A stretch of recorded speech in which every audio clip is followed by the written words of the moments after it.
Okay, everybody, so we've assigned the Pear Deck to our class, and the class has done the work on it. They've gotten it out of their Google Classroom. So now we're at the point where we're, as teachers, we want to see what they've done. So we're going to go to peardeck.com, and we're going to log in as ourselves. So I've already logged in. I can see my little crown over there. And over here on the left, at the top left, you're going to see the word Sessions.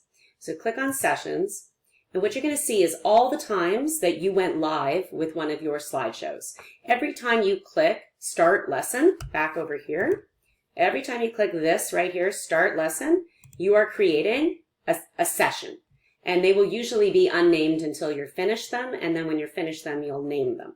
Now, I have a lot of them because I've been using it, plus I keep testing things. And every time I test something, it will make a session. So if you have extras and you don't want them, you can just go to them, click on the three little dots, and archive the session. And then once it's archived, it will be out of your way. But this is the session that I started in my video over here at 2:40 p.m. It's still unnamed. That's fine. I can name it later. And what I want to do now is go to the teacher dashboard.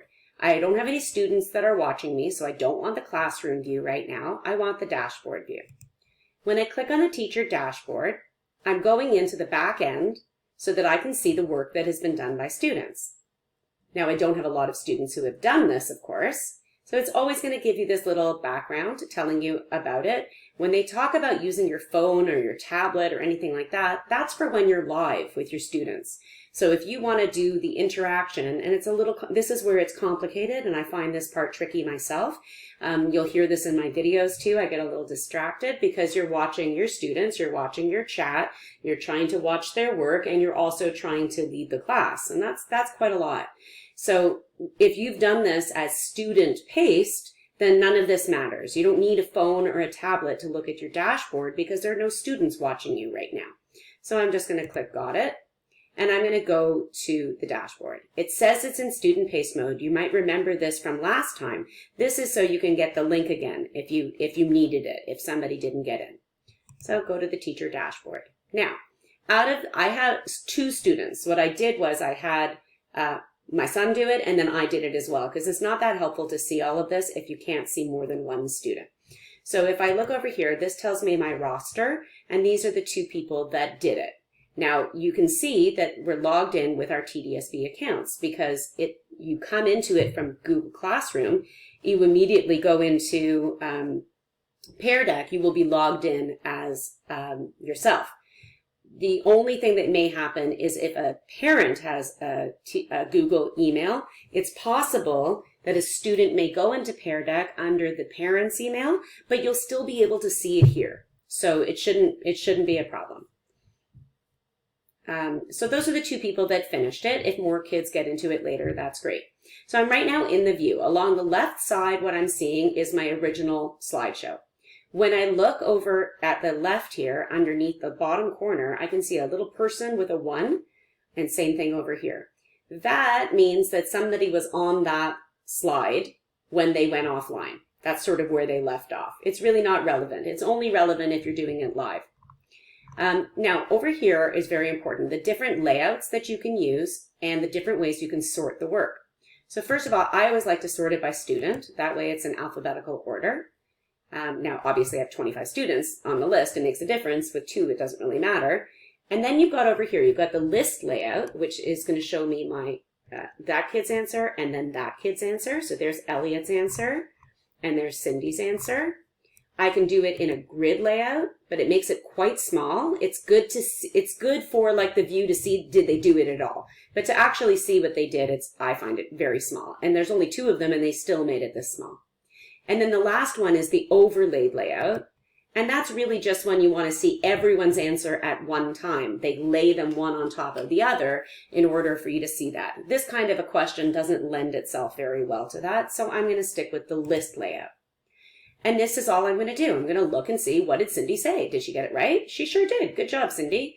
And then I'm going to look at Elliot. So he got it right. Yeah, he got it right too. Good job, Elliot. And I can decide how I want to record these marks.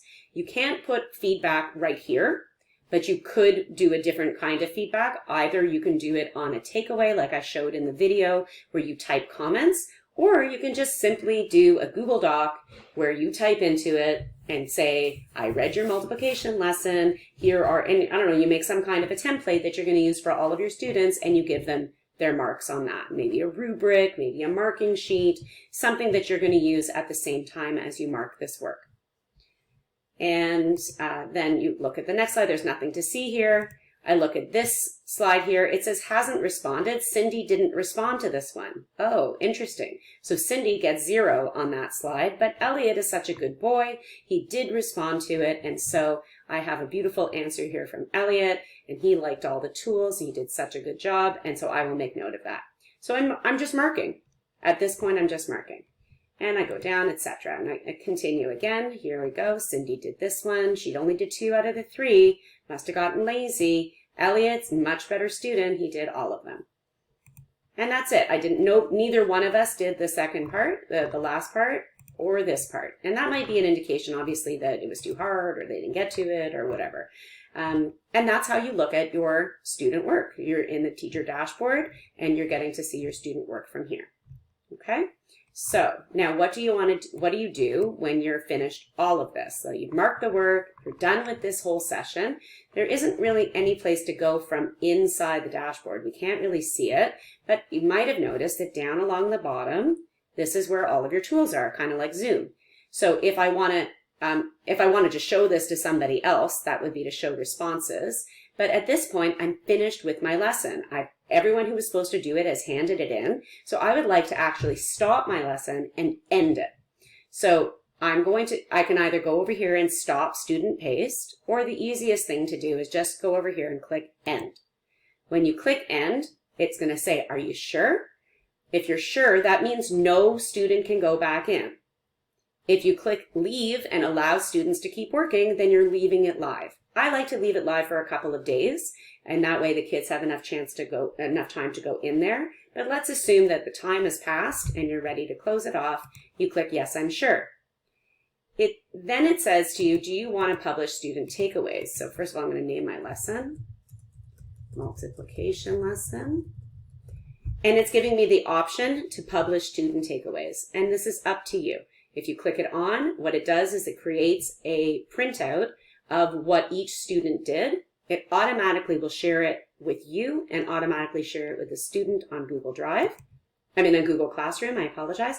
And that way they can take a look at their work. If you want to go a step further, you can open up their takeaways and you can put responses in there. And that's another option. So simply click Share to Google Classroom. It asks you to choose your classroom again. I just have to switch into my account. Which classroom? I was using my sample class. Which action? I'm just going to create material because there's no work for the person to do. And there's the Pear Deck takeaway. I'm going to multiplication lesson takeaway. It preloaded it all for me. Put my topic and click post. Now when I go into my classroom, and that was my sample classroom, here it is, new material, lesson takeaway. If I want to click on that, now I'm me, so I'm going to get to see both of the takeaways, Elliot's and Cindy's, and I get a blank one. So I hate that these titles get cut off, but you can see there's the blank one. That's going to be the blank responses. This one is Elliot's, so it automatically creates a little printout of all the work that Elliot did. And either Elliot can type in here or I can type in here. If I want to. Only if I wanted to give some feedback. So let me just wait a second. So here's the example. I went too fast. This is the first slide. There was nothing to write, so there's nothing to show. Here's the second slide. That was the original over here, and this was Elliot's response. Then again, nothing to show because it was a plain slide, and then here was my original, and Elliot's response. So this is a great thing to share back with parents, and they can see the kind of work that their children are doing. So that's what a takeaway does. Meantime, back over in my presentation session. I'm going to click Return Home at this point because I'm done.